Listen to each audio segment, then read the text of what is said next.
Boulder, Colorado. At 5,430 feet above sea level, it's one of the most gorgeous cities in the country. It's also home to the Dick's Sporting Goods Boulder Boulder. See you at Folsom Field in 6.2. The third largest race in the United States and the seventh largest in the world. Over 50,000 runners of all capabilities will fill the streets of Boulder as far as the eye can see, finishing inside the University of Colorado's Folsom Field to a thunderous cheer that embodies the race motto.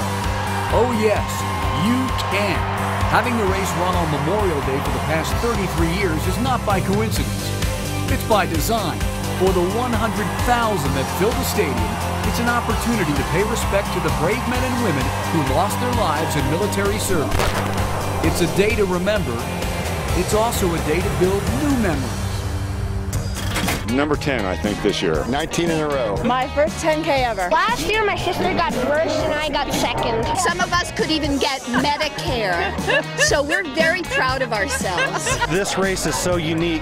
Everyone just has a different energy here. It is a great race. It's such a great community event. Just cheering the whole way. It's just total excitement the entire race. The camaraderie, the high fives, the hugs. And the solidified. And the solidified. Yeah. It helps get you through it. The race has been awarded many accolades from the media. Runner's World magazine said this may simply be the best mass participation race in the United States, and that it's one of the planet's premier road races. But how did it all begin?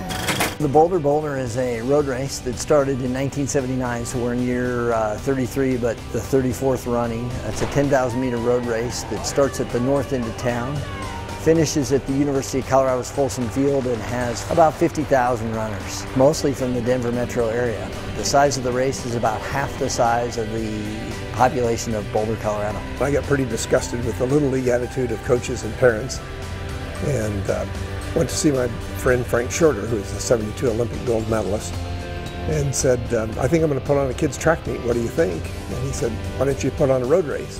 So that was the beginning of it. At that time, in the late 70s, the road racing boom was just starting to peak out, and there were road races started in many cities around the country. Little did I know that that first race that started at the bank would evolve to the point where now you're going to have way over 50,000 people finishing in Folsom Field.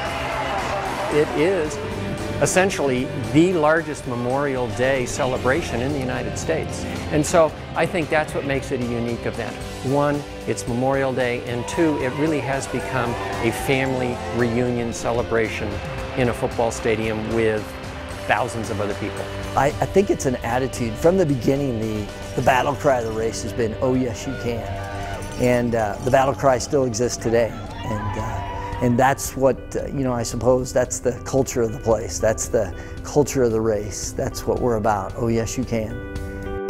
The war cry is screamed by the thousands of members of the Boulder community along the 6.2-mile course. Yeah, it's definitely not your easy flat 10K. We start actually a little lower than we finish altitude-wise. There's some pretty good hills on the course that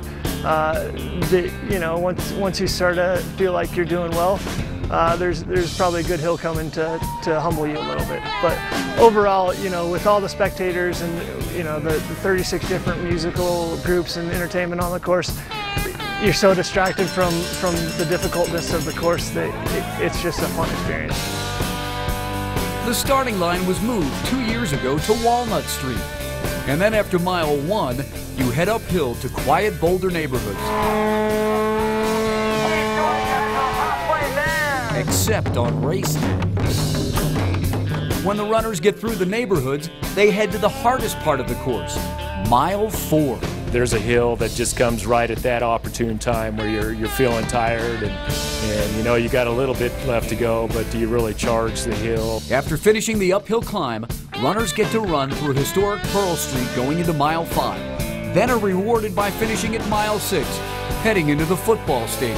I think one of the biggest things about the BolderBOULDER is the finish in the stadium. In our sport of road racing, our pros normally don't get to finish in front of 50,000 fans, the Olympics being the exception. Coming up, we'll tell you about the official training program of the BolderBOULDER It's an eclectic group of people, from people that just want to run to finish, they're just starting beginners, all the way up to super competitive people and everyone in between. And a little later, Frank Shorter takes us through the Women's International Team Challenge. Stay tuned.